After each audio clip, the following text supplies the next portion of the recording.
सूरज की संचार में, खोला है फन का दोस्त, सुस्त दोपहरों की फोटो में सेक्सी पोज, फ्रस्ट्रेटिंग ट्रैफिक का बाटा बजाए रोज, सिस्लिंग रोमांटिक ट्रैफिक कर देंगे तुमको फ्रोज, उम्र का टेम्पटेशन।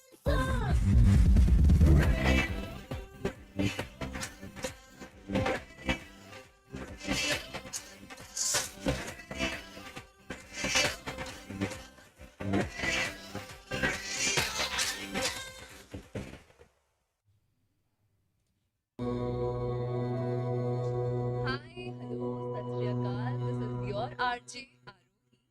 और दोस्तों, आज मैं एक ऐसी चीज के बारे में बात करने वाली हूँ जो मैं जानती हूँ कि आप सबको इस चीज में कभी ना कभी तो कंफ्यूजन जरूर रही होगी। हम सबको पता है कि हम सबको पर्सनल स्ट्रेस बहुत ज्यादा रहता है, ठीक है, और उसकी वजह से हमें बहुत सारी बीमारियां भी होती हैं। लेकिन दोस्तों, क्या हम ये जानते हैं कि एक डॉक्टर और एक हीलर में क्या डिफरेंस होता है? लोग कहते हैं कि यार हम योगा करते हैं, हम तो कभी बीमार नहीं पड़ सकते हैं। कुछ लोग कहते हैं यार हम तो जिम जाते हैं, हमें भी कभी बीमारी नहीं लग सकती है। लेकिन क्या हम लोग एक डिफरेंस जानते हैं कि एक डॉक्टर और हीलर में डिफरेंस क्या होता है? तो चलिए दोस्तों, ये डिफरेंस बताने के लिए आज हमारे साथ है मिस्टर यश शेखर जी, जो सिर्फ एक हीलर नहीं, उसके साथ एक मल्टी टैलेंटेड इंसान है। Hello sir, how are you? Hi Arvind, nice meeting you. Hello everyone. Namaste, Sat Sri Akal, Adab. Have a very good evening. तो सर, आप अपनी जर्नी के बारे में बताइए, आप एक हीलर कैसे बने? So I was very interested in the ability and the consciousness level of human beings and how to improvise it. And but from a scientific perspective rather than a spiritual philosophical perspective. और इसलिए मैंने अपने पास कोशिश की कि पूरी spirituality को और स्पेशली हीलिंग को एक साइंटिफिक तरीके से समझ सकूं जिसको समझाया जा सके। अदरवाइज हीलिंग को नॉर्मली समझाना मुश्किल है। लोग बोलते हैं आप महसूस कर सकते हो, आप समझा नहीं सकते। तो मैंने कोशिश की कि इसको महसूस भी करूं और इसको समझ भी सकूं और समझा भी सकूं। सर, इस बात से मैं आपसे एक क्वेश्चन जरूर पूछना चाहूंगी। अक्सर लोग ये कहते हैं कि यार हमारे पास एक डॉक्टर है तो हमें किसी हीलर की जरूरत क्यों है?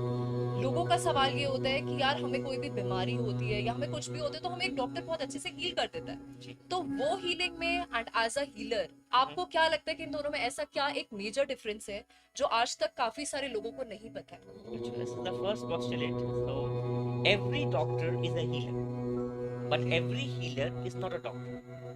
So इसको मैं थोड़ा एक्सप्लेन करूं तो healing is a bigger set and medicinal healing is a smaller set, and any doctor is an expert or practitioner of medicinal healing, be it of Ayurveda, be it of any other kind, allopathic or something else. So okay. basically ये सारी मॉडुलैरिटीज जो healing basically आपके खुद की body करती है। दुनिया में कोई भी इंसान या कोई भी केमिकल आपको हील नहीं करता। हीलिंग आपके खुद के बॉडी के ब्रेन सेल्स करते हैं, जो कि पहले बॉडी सेल्स पर मास्टर कंट्रोल रखते हैं, और brain cells and body cells heal करते हैं। every human being, every chemical, every additional input basically assists the body and the brain to heal itself. Sir, और अक्सर ये चीज कही जाती है कि अगर एक इंसान अपने आप को हील करना जानता हो तो उसे डॉक्टर की जरूरत नहीं पड़ती है। इस बात में कितनी सच्चाई है? ये काफी सही है। अगर एक डॉक्टर जो है वो जो भी एफर्ट कर रहे हैं, finally the person mental state, physical state, immunity level, इन सब की बहुत इंपॉर्टेंस लगती है। अब अभी देखो कोविड के टाइम बहुत लोग की इम्यूनिटी काफ़ी अच्छी है, तो उनका रिस्पॉन्स मेडिसिन के लिए और इवन प्रिकॉशनरी लेवल पे काफ़ी अच्छा है। सो सबकी ट्रीटमेंट तो सिमिलर तक चल रही है, लेकिन इनका अपना जो सेल्फ का बॉडी माइंड और कॉन्शियसनेस लेवल है, उससे इनका रिस्पॉन्स डिफरेंट है। बिल्कुल सर। और सर, मैं आपसे इस बात पर एक सवाल जरूर पूछना चाहूंगी। आप एज अ हीलर, आप ऐसी क्या चीजें करते हैं जिससे आपको ये लगता है कि लोगों को आपकी तरफ आकर्षित होना चाहिए? देखिए, आई मीन हीलर्स तो बहुत सारे हैं जी इस दुनिया बिल्कुल। में, योगा करवाने वाले भी हैं, जिम कराने वाले ट्रेनर्स भी हैं। तो उनमें और आप में ऐसा क्या डिफरेंस है कि लोगों को आपकी तरफ अट्रैक्ट होना चाहिए? देखिए, पहली बात तो हीलिंग जो है बहुत कई लेवल पे होती है। Hmm. So first is like if it's called story telling. जब आप ओके। स्टोरी किसी को सुना रहे होते हो, हम्म। तो आपकी स्टोरी सुन के उसको जो भी इंकरेजमेंट या मोटिवेशन लगता है, वो हम्म। फर्स्ट लेवल की हीलिंग है, emotional healing. Hmm. So first healer is your mother. and Yeah. even your father. So whoever is your parental guidance level, or even your close siblings and friends, they all are your emotional healers. So we should respect that. We should have gratitude towards them. बिल्कुल sir. और sir मैं आपसे ये पूछना चाहूंगी आपकी speciality क्या है? So basically, I do what is called as vibrational healing, which okay. is a higher form of Reiki, you can say. So Reiki is, though it's a very high, very good modularity, it's still a faith healing. पर Reiki के बाद एक आता है bioenergy या bioelectricity, या in which bio energy healing. yeah, so I create vibrations from my hand, okay. which are very strong and which can be felt by anyone, and okay. it's more scientific because you don't need to have faith on me to feel that effect. So that makes me, I would say, different, because I was also earlier a grandmaster Reiki, so I was knowing all Okay. faith healing and everything. So I went through that path.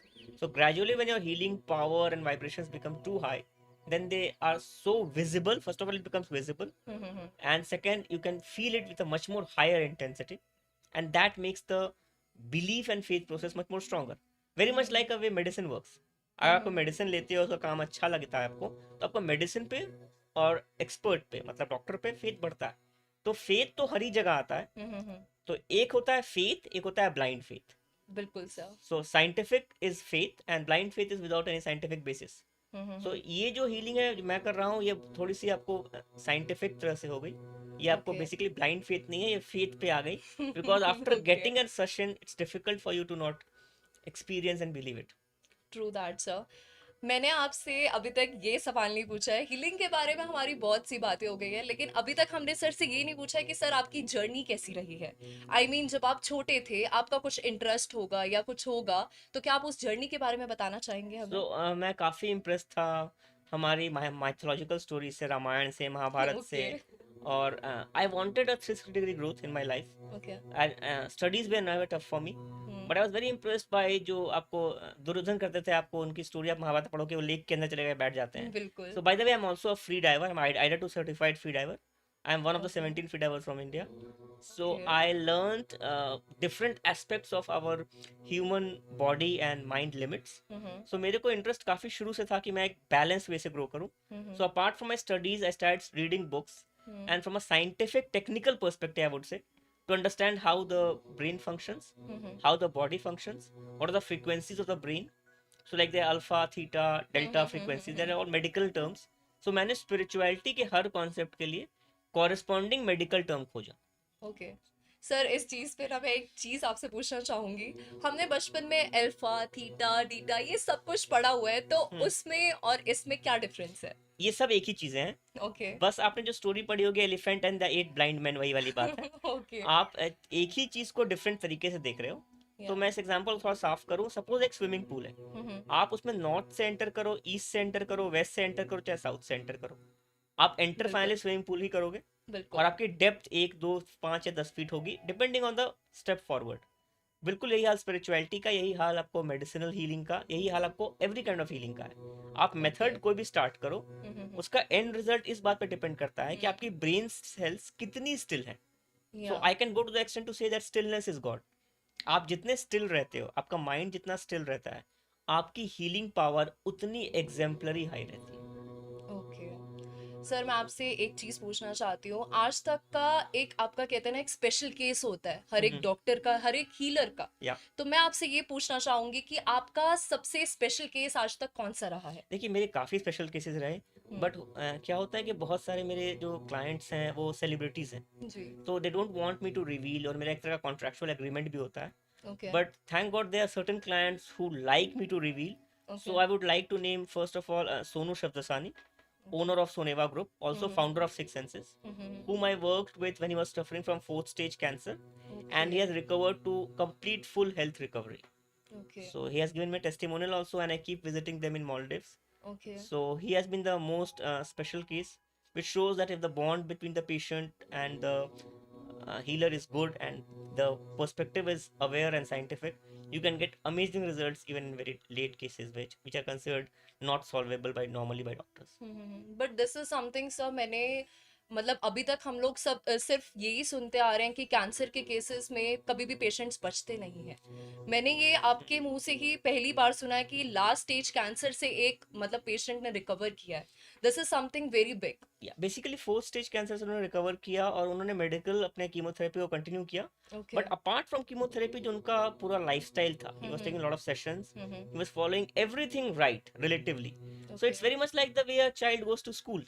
आप या अगर 6 घंटे school में पढ़ाई करते हो और बाकी 18 घंटे टाइम वेस्ट करते हो, it will not help you a lot. So similarly, in any medicinal process, you have to be very sincere, very responsible. So healing specially can help you. I would say allopathic or any kind of medical healing, plus the other lifestyle-based things are also part of your healing. Yeah. Like the way when a mother deals with her child, that's a very good healing. If a mother stops touching her child or as a baby, the baby will suffer. Exactly. So with how many diseases you have already like treated or like अभी आपको मतलब currently ऐसे कौन से diseases हैं जो आपको लगता है कि normally डॉक्टर उन सब चीज़ों से नहीं कर पा रहे हैं लोगों को पेशेंट्स को हील और आप अच्छे से कर पा रहे I would add something. Disease एक चीज होती है, disorder एक और चीज होती है. हैं जी. तो especially mental disorders and with cancer patients, I got huge success. Okay. Which are testified, which I've got testimonials with, and I work with a lot of hospitals. I'm also a speaker for Vision program of Indian Medical Congress every year, which happens in November normally.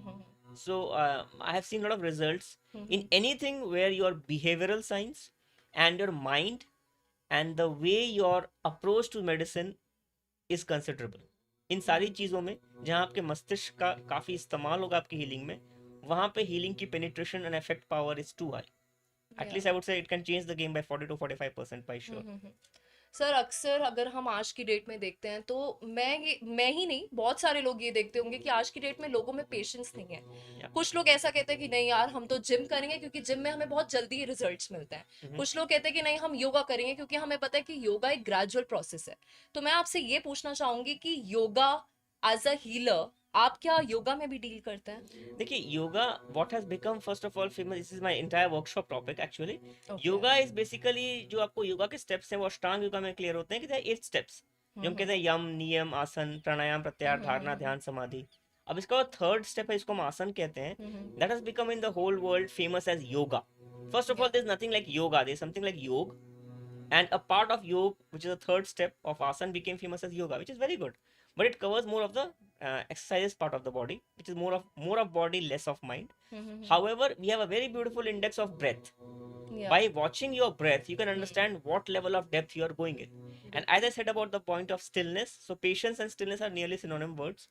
So stillness is God. So you can testify and measure your spiritual development, even health based development, by seeing the stillness level of your breath. So अगर आप किसी बीमार इंसान को check करें किसी भी बीमारी में और आप किसी स्वस्थ इंसान को चेक करें, आप उनकी ब्रेथ के लेंथ में डिफरेंस पाएंगे. बिल्कुल sir. So a breath is of 3 kinds normally. First is the deep and fast, which is not a good breath. Yeah. Then is the slow and relatively deeper breath, which is the best kind of breath. तो 3 तरह के breath आपको हो गए normally. सबसे है आपको जो शॉर्ट एंड फास्ट ब्रेथ, जो कि वर्स्ट होता है जबकि बहुत बीमार इंसान कर रहा होता है. फिर होता है डीप एंड फास्ट, जो आप जिम में, रनिंग में, साइकिलिंग में करते हो, which is better. And then comes the basically deep and slow. तो आपकी जितनी ऑक्सीजनेशन अच्छी होगी, स्लो होगी. और इसका बहुत एग्जाम्पल आप देखोगे फ्री डाइविंग में. जो फ्री डाइवर्स होते हैं उनकी ब्रेथ बहुत ही रिलैक्स, डीप एंड स्लो होती है. That's why they can stay inside water for a very long time. But it's again an extreme sport. I do not recommend that. But I'm just giving an example of human consciousness that your breath is the biggest medically verifiable process. Beyond breath, it's a thought. अगर आप बहुत relaxed हो, अपने thoughts को watch करिए, thought ripples बहुत slow होंगे. और जब आप बहुत टेंशन में आप थॉट्स को वॉच कीजिए, थॉट रिपल्स बहुत फास्ट होंगे. And what ever you do, you can not change this pattern, whoever you are. It's something very scientific. But it's not measurable by any normal equipment, though by the coming of electroencephalograph they have been able to neuroscientists have been able to measure that, but that's again a very high stage of development. बिल्कुल sir how do you deal with different age groups. Like आपके पास अगर मान लो कोई एक छोटा बच्चा है या एक बहुत बड़ी कोई मतलब ओल्ड लेडी आती है, तो आप उन दोनों में कैसे एक डिफरेंस करते हैं या फिर आपकी हीलिंग पैटर्न्स कैसे चेंज होते हैं? देखिए मैं उनमें कोई डिफरेंस नहीं करता. फर्स्ट ऑफ ऑल मैं बस ये जानने की कोशिश करता हूँ कि उनका चाइल्डहुड कैसा बीता है. Okay. Because first 10 years of your life guides 80% of your decisions later on. सो अगर मैं इसको माइंड और माइंड ट्रेनिंग के लेवल में समझाऊं तो ह्यूमन ब्रेन के नॉर्मली 3 लेवल्स होते हैं. जी. Conscious, which is the one conscious mind deals with the environment. Yeah. Then is the subconscious जो कि इनर माइंड है. या. और एक होता है क्रिटिकल माइंड. ये critical mind is in between conscious and subconscious, and critical mind is a sum total of your experiences in the first 10 years of your life especially. So okay. आप जितने aged होते चले जाते हो या I would say आपकी as बढ़ती है, आपका क्रिटिकल माइंड उतना ही फिक्स्ड और रिजिड होते चला जाता है. So if I या. meet with a younger generation guy or girl, I realize that their critical mind is still has scope of improvement. So when I talk to them, I can be a bit more strict and I can be a bit more technical with them. When I'm talking with older generation, I realize that they are relatively more self-opinionated. So I have to respect that and talk in a more polite way and in a different way, in a more gentle approach. But अगर मैं इसको spiritual या philosophical angle दूं तो जब एक नदी start करती है माउंटेन के टॉप पे, तो उसकी धारा बहुत पतली होती है, स्पीड फास्ट होती है, पानी जी. प्योर होता है. जी. जब वो प्लेन्स में पहुंचती है तो उसकी धारा काफी वाइड हो चुकी होती है, सिल्ट बहुत होता है, स्पीड स्लो होती है. जी बिल्कुल. So I just take it in that perspective. Okay. Sir आप अपने कुछ एजुकेशन बैकग्राउंड के बारे में बताइए. So I first did my bachelor's of engineering, BE Computer Science from BITS Mesra, okay. and then I did my 1 year postgraduate course from Symbiosis SIOM, okay. and then I did Six Sigma Green Belt. Okay. Okay, then I did my free diving IDA 2 certification. Apart from my Kriya Yoga, I did learn Kriya Yoga from YSS initially, then again from my Himalayan Masters. So and then I'm pursuing law also. I'm studying law. Okay. So I have tried to learn whenever I get a chance to learn. Sir आपके इतने सारे talent सुन के ना, मतलब मैं personally कभी इतने multi talented इंसान से नहीं मिली हूँ.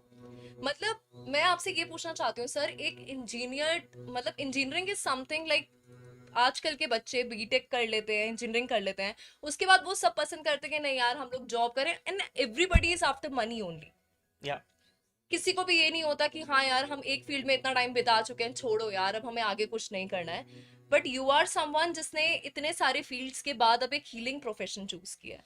सो how was your journey? I mean I want to ask this thing. Actually, I became a healer at a young age, and I met certain very famous personalities in my life. I would give credit to them. They could see more talent in me than I could see. And there was a very senior politician earlier. I met him in my life, and he told me that I should become a healer also, at least if not only a completely a healer.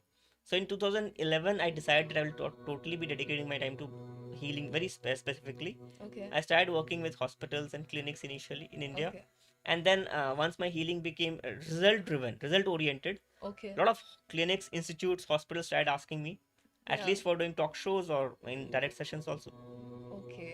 तो sir इसी के साथ मैं आपसे एक आज का आखिरी सवाल पूछना चाहूंगी. आजकल के जितने भी बच्चे हैं सब ओबीस होते जा रहे हैं, सबका वेट बढ़ता जा रहा है, एंड अभी जैसे हमें पता ही है कि कोविड टाइम था, तो उस पे काफी सारे लोगों ने अपना वेट गेन किया है. Yeah. तो उन लोगों के लिए आप किस तरीके की हीलिंग या किस तरीके की एक्सरसाइजेस उनको बोलना चाहेंगे? Look, understand the technicality of the process. Every product is a result of a process.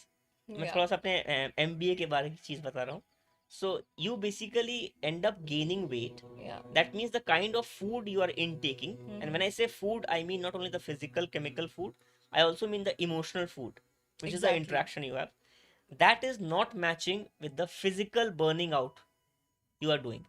And sir मैं ये समझती हूँ कि हीलिंग इज समथिंग जो हर किसी इंसान में नहीं होती है. लाइक आजकल के बहुत से लोग हैं जिनमें नेगेटिव थॉट्स आने शुरू हो जाते हैं एक टाइम के बाद कि नहीं हम लोग बहुत बीमार हैं, अब तो हम ठीक ही नहीं हो सकते.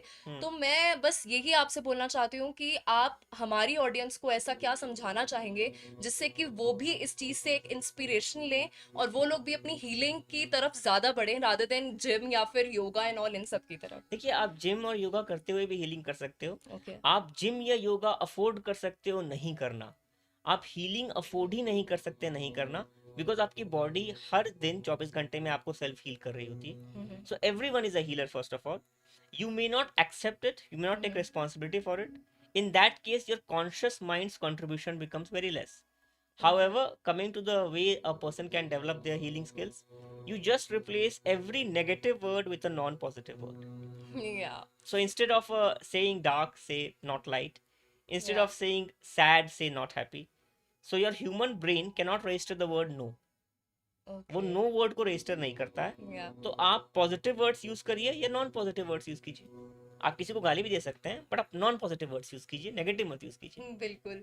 तो दोस्तों इसी के साथ हम शेखर जी के साथ विदा लेते हैं, लेकिन मन तो नहीं कर रहा है, ऑफ कोर्स ऑब्वियसली आप लोगों का भी नहीं कर रहा होगा, लेकिन इसी के साथ सर मैं आपको थैंक यू करना चाहती हूँ। आज आपने हमें और हमारी सारी ऑडियंस को बहुत सी चीज़ें सिखाई हैं, और आपने हम सबको इंस्पायर किया है कि हम लोग योगा जिम के साथ साथ अपनी मेंटल हेल्थ का भी ध्यान रख सकते हैं, और थ्रू हीलिंग। सो दोस्तों इस सब से आप सबने भी एक ही चीज सीखी होगी कि योगा और जिम तो सिर्फ फिजिकल एक्टिविटी होती है, लेकिन मेंटली भी हमें स्ट्रांग रहना चाहिए ताकि हमें फिजिकल एक्टिविटी ज्यादा करने की जरूरत ना पड़े। So thank you so much. This is RJ Aarohi.